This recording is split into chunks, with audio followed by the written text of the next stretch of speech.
Hi and welcome to the Little Back House. In today's video we will be upcycling an old metal tin using ReDesign by Prima's Easter Wreaths mold and the amazing casting resin, which you can find on my website thelittlebackhouse.com. Okay, so I had these metal containers in my stash, so I pulled them out because I am desperate for spring decor in my store. I painted them with chalk paint, Wise Owl chalk paint in the color Anchor, and I gave them 2 coats and they dried real quick. I just brushed it everywhere, even the handles. And then I pulled out my amazing casting resin. And if you haven't tried that 10-minute casting resin, it's amazing. And I'm using the Easter Wreaths mold from ReDesign by Prima. And these are really, really easy to use. If you have never used them, give it a try. You can find these on my website, thelittlebackhouse.com, all the paint and all the supplies. So you just simply take part A and part B out of the box. It comes with a little cup, so I usually pour a full cup of A in the little cup that they provide for you. And then I pour a full cup of B because I like to make lots of molds. I usually have 2 ready. Then I pour them in a Dixie cup. And I like the Dixie cup because you can kind of squeeze it to give yourself a little spout. And to me, it makes it easier to pour. They also provide you with a little wooden stick and you just stir it. And I do like to hold it in my other hand because it will start to get warm when it's ready to pour.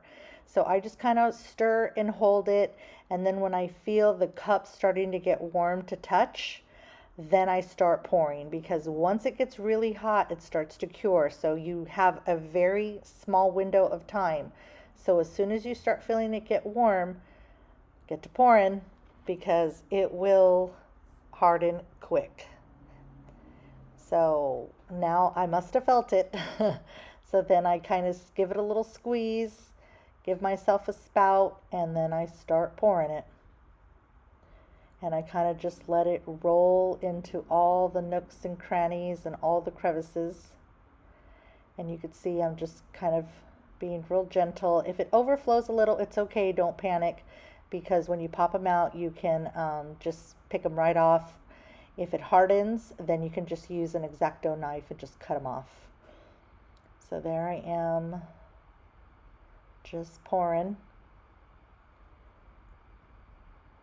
And it looks like I might run out before I have filled all of them. So 1 Dixie cup is plenty for this particular mold. That's it. I'm trying to get every last drizzle, but as it starts to harden, you can't pour it anymore. So then I kind of just take my stick and glide it if it didn't get into all the tips of the mold, and I just kind of push it in there.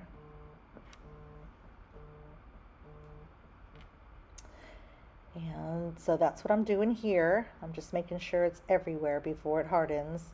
And it's clear when you pour it. So once it starts to cure, you'll see your resin turn white. And it happens literally right before your eyes. This is like real time. So you see it turning white. And we can watch it together. And I'm just kind of picking up my workstation. I have a workstation inside the little hair salon, and that's where I sit in my little corner and make my crafts for my booth. I like to have new things for the ladies to look at every week. So now that they're all ready, you just start popping them out. Once they're white, if you pop them out right when they turn white, they're a little bit pliable and you could still pull off the little edges of the resin that's, protruding out of the mold.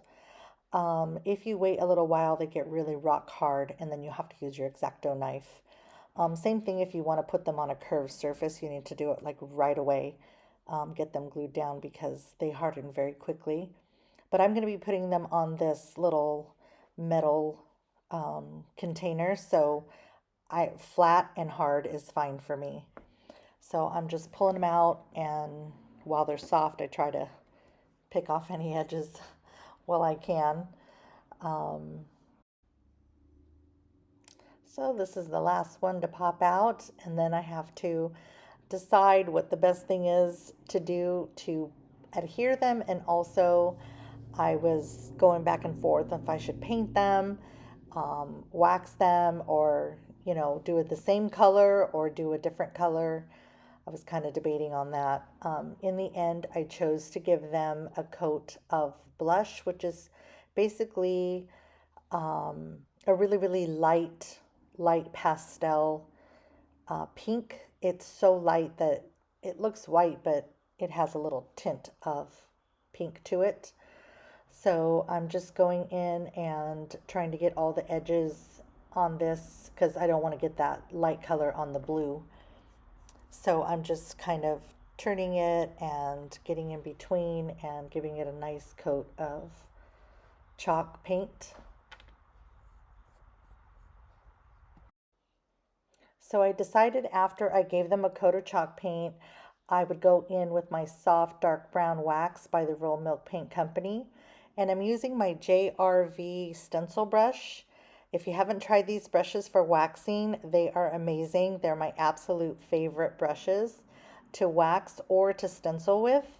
The bristles are nice and firm and just a really good all-around quality. I don't lose bristles while I'm working, which I love that fact. They're nice and firm, and I can really push and get into those little nooks and crannies, especially when you have a really detailed mold like this one. So there I am, just kind of pushing that wax in there because I really want to make the details stand out. After, I'll go in with a little wet wipe and kind of wipe out the high points, but I'm really trying to push the wax into the low points just so they'll be really, really that pop when I'm all done.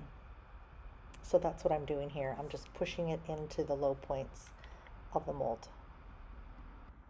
Okay, so now I'm going to grab one of those wet wipes and I'm going to go over the high points of the mold and just kind of give them a little white back just to kind of make the lighter color of paint pop out. So I'm just kind of just gently going over the high points. All that wax is pushed really into the low points, so you're not going to lose any of that with your wipe. It's still going to pop.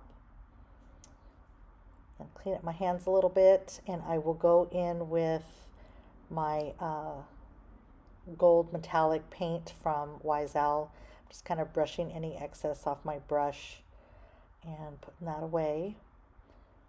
And see how pretty that's looking so far. So I'm kind of just looking at it and seeing what I want to do next, and I want to add a little bit of shimmer. So I take the, I ended up using the vintage metallic wax from ReDesign by Prima and a little artist brush, and I just go over that, and that'll give it the nice little shimmer that I'm looking for. I just love how this turns out. It is so easy just to transform simple pieces. That was just like a little tin piece that really wasn't that special. And in the end, it's so cute. You could use it for a little floral hanging display in your entryway. You could fill it with little goodies and treats if you wanted to give it as a gift. You could even put some dried florals in there if you wanted. It turns out really cute.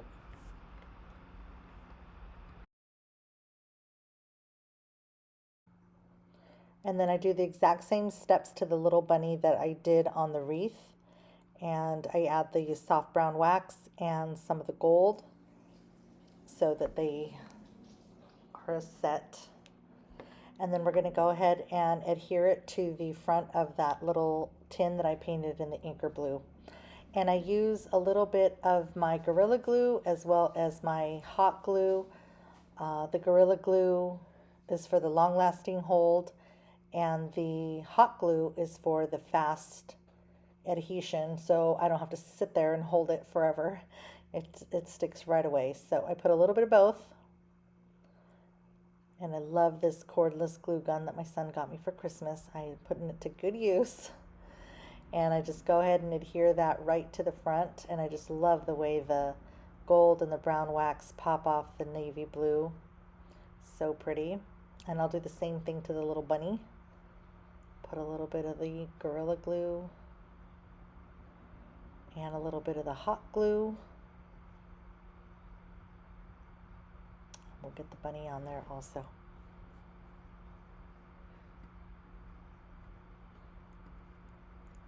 If you guys like upcycling videos and you would like to support my channel, please feel free to hit the subscribe button and the notification bell. And if you would like to shop for paint and supplies, you can visit my website, thelittlebackhouse.com. I greatly appreciate it. I am working really hard to try to build my channel. It's been a while since I've been on, and I'm really trying to be diligent in 2024 and get lots of videos out. I decided I wanted a little bit of more dark wax. It kind of blended a little bit and I want it to pop a little bit more, so I just add a little bit more into those crevices. And you can build with your dark waxes. You can, the more you put, you know, the more the color is getting built up into those smaller. I got a smaller brush too to just really push it in there, because there was some really tight spaces. So that's what I'm doing here. And in the end, I just love the way the gold and the brown pop off the navy. It's so pretty.